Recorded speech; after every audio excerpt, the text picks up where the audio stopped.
Generating traffic and sales can be a challenge for online merchants. But selling on the Walmart Marketplace puts your products in front of millions of customers who shop on Walmart.com. And right now, sellers who join Walmart Marketplace can save up to 50% on referral and fulfillment fees for the first 90 days. So get started today. Head over to marketplace.walmart.com/savings. That's marketplace.walmart.com/savings.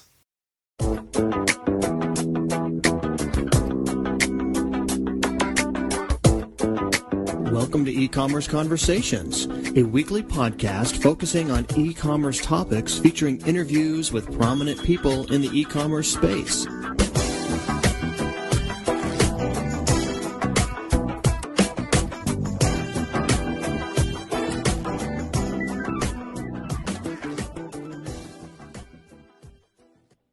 Well, welcome to another edition of E-Commerce Conversations by Practical E-Commerce. My name is Kerry Murdoch. Gail Goodman is with us today. Gail is the CEO of Constant Contact, which is a leading self-service email marketing firm. She's been with Constant Contact since 1999, during which its customer base has grown from roughly zero to 228,000 customers today. Revenues in 2008 will approximate $86 million. Its stock is now publicly traded.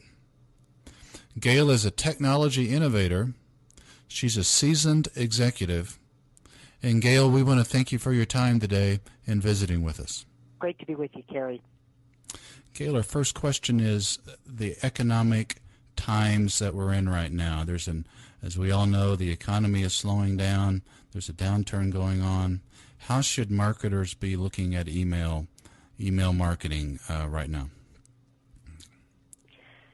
So when I'm talking to businesses today, they're looking at the economic horizon, and the biggest thing I hear is uncertainty. I have no idea how long the downturn is going to last, how hard it's going to hit me, and really even what should I do to respond to it. And what we're really recommending is that the number one thing businesses can do to make sure they come through this economic downturn is hang on to their customers.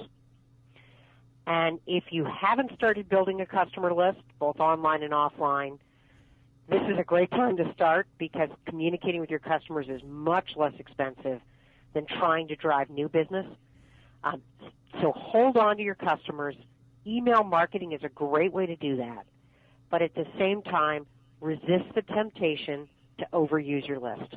Because that's the other thing we're hearing. Well, I'm just going to up the frequency of email newsletters or email promotions to make sure I drive enough business. These are precious relationships, customer relationships. So hold on to them. Treat them like they're precious. Don't over-communicate either. And the risk of over-communicating is what? Well, first of all, people will unsubscribe. They'll leave your list. You'll start to lose the value of the list over time. But also, they'll just plain tune you out. Remember that while you're having a tough economic time, so are your customers. They have the same uncertainty.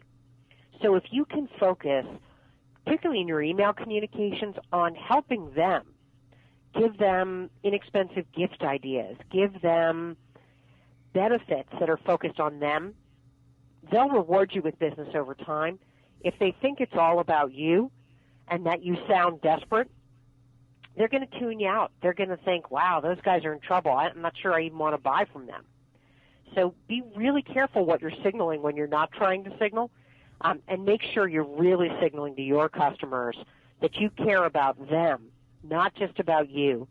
So send them high-quality mail that is very focused on their issues and challenges, and they'll reward you with business.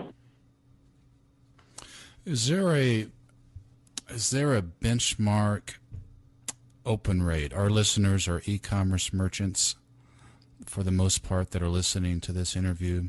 Would there be a benchmark open rate or a benchmark click-through rate for e-commerce related emails?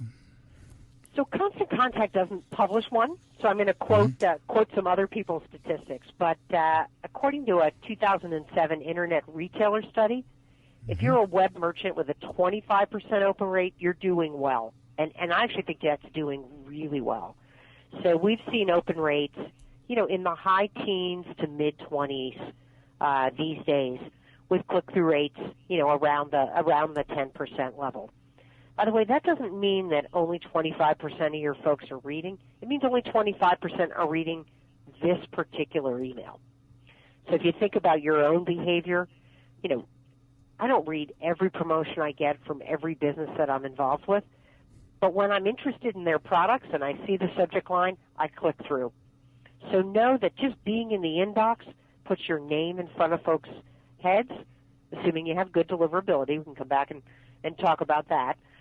But they saw you in the inbox, and when they're ready, they'll remember you. So even if your open rate's a little light, obviously you can try to improve it, and I can talk about some ways to do that. Don't worry, they're still seeing you. I'm sure your listeners know this, though. It's worth repeating. The number one determinant of open rate is the from address, is who the email is actually coming from. So make sure that that's really recognizable. So if you're a multi-person company, don't have that be a person's name. Have that be the company name. We don't open email from names we don't recognize, period, right? Too much spam out there. If we don't know who it is, we don't open it. Make sure they know who it is. Walk us through a couple of other ideas. Let's assume you run a cooking supply business. You sell cooking supplies. How would you use email marketing for your cooking supply business? Well, the first thing I would do is try to collect email addresses at every customer touch point. So if I have a physical presence, put out a Join My Mailing List book with an example of the kinds of emails they're going to get. People like to know what they're going to get and how frequently they're going to get it. If you have people on the phone, end every phone call with, "Hey, we have a great monthly newsletter. Can I sign you up for it? Can I send you a sample and see if you want it?" Right? Make it part of the everyday process that every touch point, if you have a website, of course, join my mailing list on the website.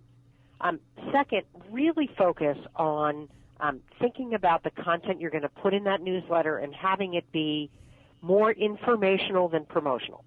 So cooking supplies. Maybe it's, you picked a topic I don't know a ton about, but, one of the things that I like to say is sort of think about the questions your customers ask you.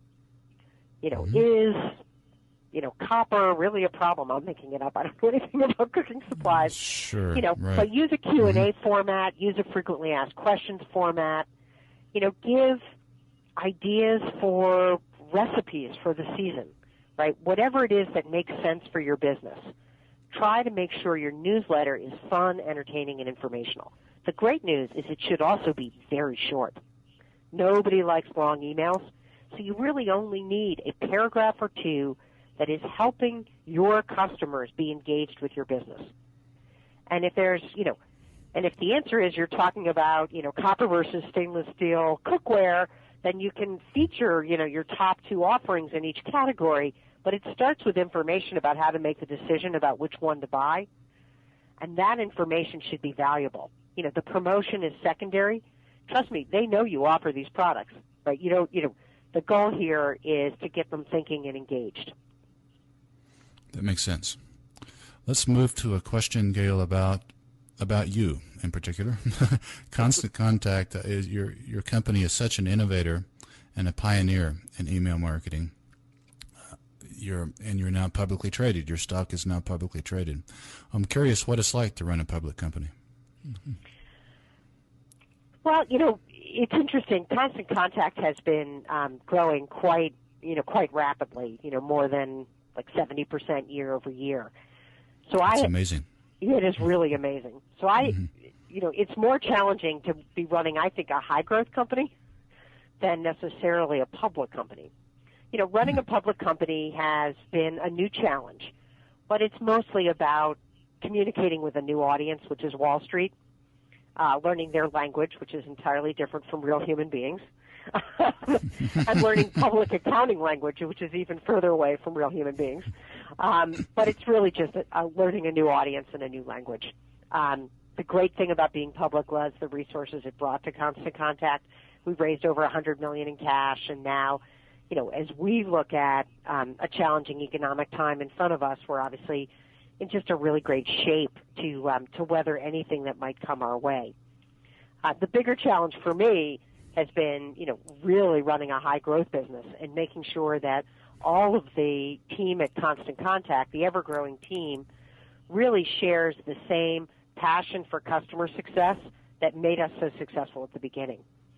So I spend more of my time really working with the team here at Constant Contact, focused on, how do we help our customers be successful, and making sure that everybody shares that passion as we grow the team so quickly. Email marketing, Gail, in general, and Constant Contact in particular, seems to me is at the forefront of sort of non-traditional or heretofore non-traditional communication methods, non-traditional media. I'm wondering how many of your customers come out of traditional media. That is, how many of your customers perhaps used to send out a newsletter, a printed newsletter, I should say, or use other traditional means, and they found your service more effective and cheaper. Any idea? Yeah, I don't know. I can't quantify it, but my gut instinct is that most of them were doing some form of customer communication before they started using email marketing for that. A lot of them were using postcard mailings, announcing a special sale or an open house. They were trying to drive traffic, typically traffic to a retail store, a physical store, or traffic to an online store. But more, we have a really strong mix of both brick and mortar and online. I think online folks started with online media right at the beginning. It just was all part of the business. So it's more the offline retailers, most of whom are now mixed, right? They're brick and mortar and online, who used to do direct mail. Postcard mailings, they didn't think about it as a newsletter. They thought about it as a product promotion or a postcard or a customer satisfaction survey, some way to stay in front of their customers and remind them they were out there. They've now replaced that with email. Email is less expensive, much better response rate, much cleaner call to action, and they're able to do it more frequently because the overhead is so much lower. So where they might have done a quarterly postcard, they're now doing a monthly email newsletter or email campaign. That makes sense. Gail, the final question involves our listeners once more. Our listeners are e-commerce merchants by and large smaller e-commerce merchants. Anything else on your mind for them? Anything else as it applies to email marketing or e-commerce? Well, as we head into this holiday season, I think that, the thing that I'm, really focusing people on is, start early thinking about your promotional plan for the season. Focus on engaging your audience, not just discounting. So it's been very, people are very nervous. Retailers that I talk to are very nervous. And they're turning to, traditional discounting and shipping promotions. I think it's too early to start that. I think there'll be plenty of time for that later. Start with great gift ideas and start with incentives that drive the total order size up. Buy more than X dollars and get 10% off. Buy more than X dollars and get free shipping. Don't jump to the giveaway too quickly. Okay. Well, the website is constantcontact.com. And Gail Goodman, the CEO of Constant Contact, we want to thank you for your time today. Thank you.